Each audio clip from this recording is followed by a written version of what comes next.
अस्सलाम वालेकुम एवरीवन। तो अब हम करने लगे कंजेनिटल हार्ट डिजीजेज में जो हमारा अगला टॉपिक है which is about A cyanotic heart disease. ऐसे साइनोटिक हार्ट डिजीजेज में एक बात मैं आपको बता दूं जो मैंने आपको इससे पहले पढ़ाई है कि उसमें मैंने आपको ये जो परसिस्टेंट या पेटेंट डक्टस आर्टेरियोसिस है ना, परसिस्टेंट नहीं बेसिकली पेटेंट डक्टस आर्टेरियोसिस, ये मैंने आपको वहां पर पढ़ाया है पिछली वीडियो में इन साइनोटिक हार्ट डिजीजेस, और मैं शायद उसको डक्टस की जगह ट्रंकस आर्टेरियोसिस एक आध जगह कह चुकी हूँ, दैट वाज माय फॉल्ट। वो डक्टस आर्टेरियोसिस था और मैंने बाद में उसको ठीक पीडीए ही कहा है, पीडीए। लेकिन ये जहन में रखिएगा कि वो बेसिकली ए साइनोटिक होता है इन वेरी मच स्टार्ट, बाकी सारी कहानी ठीक थी लेकिन बाद में वो लेट जो है वो साइनोटिक हो सकता है, ठीक है। तो मैंने वो आपको वहां पर पढ़ा दिया था, लिहाजा मैं उसको यहाँ पर रिपीट नहीं करूंगी, सिर्फ मैं आपको ये बता रही हूँ कि वहां उस वीडियो में, पिछली वीडियो में विच इज वीडियो 19, उसमें जो साइनोटिक हार्ट डिजीजेज में सबसे पहली चीज मैंने पढ़ाई है वो पेटेंट डक्टस आर्टेरियोसिस है, जिसमें मैंने आपको पल्मोनरी आर्टरी और एओर्टा में कनेक्शन बताया।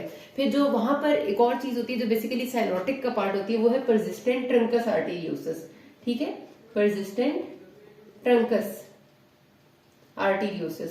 वो ये होता है कि बेसिकली ना वो बर्थ डिफेक्ट होता है। ये होता है ना पेटेंट डक्टस आर्टेरियोसिस में, तो एक ऐसी चीज जो फीटल लाइफ में नॉर्मल थी और बाद में क्लोज होनी थी वो क्लोज नहीं हुई, लेकिन परसिस्टेंट ट्रंकस आर्टेरियोसिस में बर्थ डिफेक्ट बनने में एक आता है। वो ऐसा आता है कि हार्ट में ये जो मेन आर्टरीज हार्ट से निकल रही हैं, एओर्टा एंड पल्मोनरी आर्टरी, ये दोनों सिंगल ट्रंक के तौर पे बन जाती हैं। मतलब इन दोनों के अलग अलग ट्रंक्स नहीं बनते बल्कि एक सिंगल ट्रंक ऐसे करके बन जाता है, जिसकी वजह से ऑक्सीजनेटेड और डीऑक्सीजनेटेड ब्लड मिक्स्ड फॉर्म में ही पूरी बॉडी में और पल्मोनरी ट्रंक में जाता है, ठीक है। ये परसिस्टेंट ट्रंकस आर्टेरियोसिस है कि ट्रंक एक ही बन जाएगा एओर्टा और पल्मोनरी आर्टरी का, और डेफिनेटली ये साइनोसिस के साथ एसोसिएटेड होता है और लाइफ के साथ इसकी कंपेटिबिलिटी बहुत कम होती है, ठीक है। तो ये हमने पिछली वीडियो में ट्रंकस आर्टेरियोसिस जो गलती से मैंने बोल दिया था, मैंने उसकी एक्सप्लेनेशन आपको दे दी, और वो जो मैंने आपको पढ़ाया वो पीडीए है, ठीक है। अब हम बात करेंगे यहाँ पर एसाइनोटिक हार्ट डिजीजेस की, यानी कि वो डिजीजेस जिनमें मोस्टली साइनोसिस जल्दी जल्दी नहीं होता। उसमें सबसे पहले है ventricular septal defect, most common जो कंजेनिटल हार्ट डिजीज है। जब आपसे सिर्फ ये काम है most common congenital heart disease, इसका जो एमसीक्यू आता है बहुत ज्यादा आता है, ठीक है, कि most common congenital heart disease VSD है। फिर most common cause of cyanosis at birth, वो मैंने आपको टीजीए बताई थी। Most common early childhood cyanosis TOF बताई थी, ठीक है। मोस्ट कॉमन जो कंजेनिटल हार्ट डिजीज है वो वेंट्रिकुलर सेप्टल डिफेक्ट है। इसमें क्या होता है, ये जो आपका राइट और लेफ्ट वेंट्रिकल है इसके दरमियान में जो सेप्टम है, इस सेप्टम में कहीं ना कहीं पर डिफेक्ट आ जाता है, जिसकी वजह से क्या होगा, नॉर्मली हमारे लेफ्ट वेंट्रिकल का प्रेशर हमारे राइट वेंट्रिकल के प्रेशर से ज्यादा होता है, ठीक है। तो डेफिनेटली जब बीच में एक सुराख बन जाएगा इन दोनों में, तो जिधर प्रेशर ज्यादा है उधर से कम प्रेशर की तरफ ब्लड फ्लो करने लग जाएगा, जिसका मतलब है कि ऑक्सीजनेटेड ब्लड डीऑक्सीजनेटेड वाली साइड पे आया करेगा और दोबारा से आर्टरी, पल्मोनरी आर्टरी में जाके ऑक्सीजनेशन होगी इस ब्लड की। इसका मतलब ये है कि इसमें कोई ऐसी जगह नहीं है जहां पर डीऑक्सीजनेटेड ब्लड बॉडी में जा रहा हो। यहाँ पर ऑक्सीजनेटेड ब्लड आएगा, वो यहाँ पर आकर मिक्स हो जाएगा और दोबारा से ऑक्सीजनेशन के लिए चला जाएगा, फिर इधर से इधर आ जाएगा, इधर से इधर आ जाएगा, तो मुसलसल वो उधर से इधर ही आता रहेगा। उसकी वजह ये है कि मुसलसल प्रेशर इधर ज्यादा है, जिधर ज्यादा प्रेशर होता है उधर से कम की तरफ आता है। तो रिजल्टेंटली ये एसाइनोटिक डिजीज होती है। जो छोटे मोटे वेंट्रिकुलर सेप्टल डिफेक्ट्स होते हैं वो तो कई दफा लाइफ लॉन्ग पता भी नहीं चलते।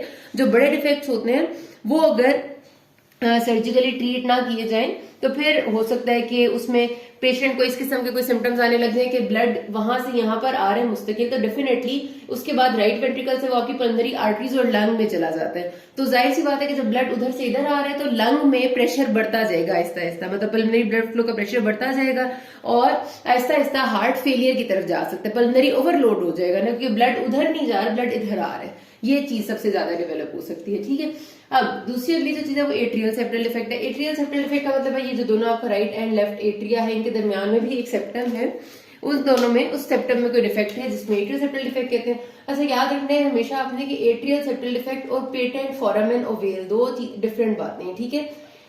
आपको अगर एट्रिया के जो सेप्टम है उसकी फॉर्मेशन याद हो तो सबसे पहले एक सेप्टम प्राइमम बीच में बनता है, फिर एक सेप्टम सेकेंडम बनता है, उन दोनों के दरमियान में एक फोरामेन ओवेल होता है। अगर जो पेटेंट फोरामेन ओवेल का मतलब ये है कि ये जो फोरामेन बना था, नेचुरल एक फोरामेन था, ये क्लोज नहीं हुआ, वो होता है पेटेंट फोरामेन ओवेल, वो एक अलग चीज है। और एट्रियल सेप्टल डिफेक्ट का मतलब है कि यह सेप्टम प्राइमम पूरा बना ही नहीं था, उसमें ही डिफेक्ट आया था, या सेप्टम सेकेंडम पूरा बना नहीं था, ठीक है। इसकी डिटेल आप चाहे तो देख लें, मैंने ही अपनी वीडियो में शुरू में बताई गई थी कार्डियोवैस्कुलर सिस्टम एफसीपीएस की शुरू की जो वीडियोस हैं, जो डेवलपमेंट की है उसमें मैंने बताई हुई है। लेकिन ये ध्यान में रखना है कि PFO यानी patent foramen ovale is different from atrial septal defect. जो सेप्टम प्राइमर और सेप्टम सेकेंडम बनते हैं उनमें अगर बनने में प्रॉब्लम आती है तो ASD होता है। ASD में भी क्या होगा कि सारे लेफ्ट एट्रियम से ब्लड राइट एट्रियम में आएगा, क्योंकि प्रेशर इधर ज्यादा है इधर कम है, रिजल्टेंटली जो राइट हार्ट है उस पर ओवरलोड होता जाता है। उसके अलावा साइनोसिस यहाँ पर भी डेवलप ज्यादा जल्दी नहीं होता। एक और इम्पोर्टेंट बात इसमें है कि atrial septal defect down syndrome के साथ बहुत ज्यादा एसोसिएटेड है। डाउन सिंड्रोम के साथ अगर MCQ आता है कि मोस्ट कॉमन बर्थ एनोमली क्या है तो वो ASD होती है।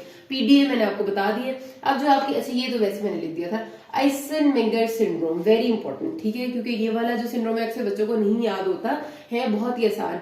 इसमें कोई भी एक एसाइनोटिक हार्ट डिजीज या कोई भी एक ऐसा शंट जो लेफ्ट से राइट ब्लड को लेके आ रहा है, यानी लेफ्ट वेंट्रिकल से राइट वेंट्रिकल, लेफ्ट एट्रियम से राइट एट्रियम, या फिर PDA जिसमें ब्लड एओर्टा से पल्मोनरी आर्टरी में आ रहा होता है, ठीक है। तो ये सारे लेफ्ट टू राइट शंट्स, यानी ये सारे ऐसे शंट है जिनमें ऑक्सीजनेटेड ब्लड जाके डीऑक्सीजनेटेड ब्लड में शामिल हो रहा होता है।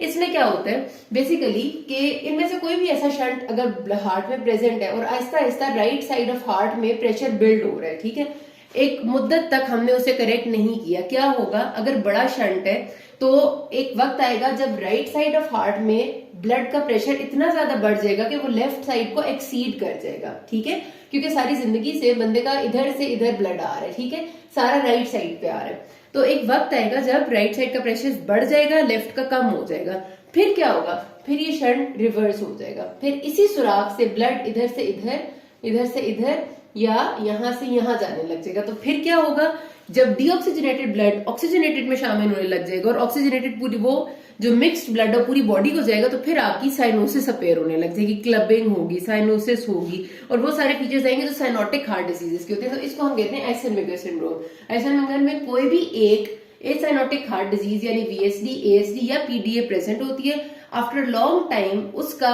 शंट रिवर्स हो चुका होता है और वो साइनोटिक हार्ट डिजीज की तरह हमारे पास प्रेजेंट करती है, होती वो असल में शुरू वाले टाइम की एसाइनोटिक यानी VSD, ASD या PDA होती है, उसको आइसेनमेंगर सिंड्रोम कहते हैं। तो ये बस इतनी सी चीजें थी छोटी सी, बाकी अगले पार्ट में करें। किसी कोई मसला होगा ना, थैंक यू।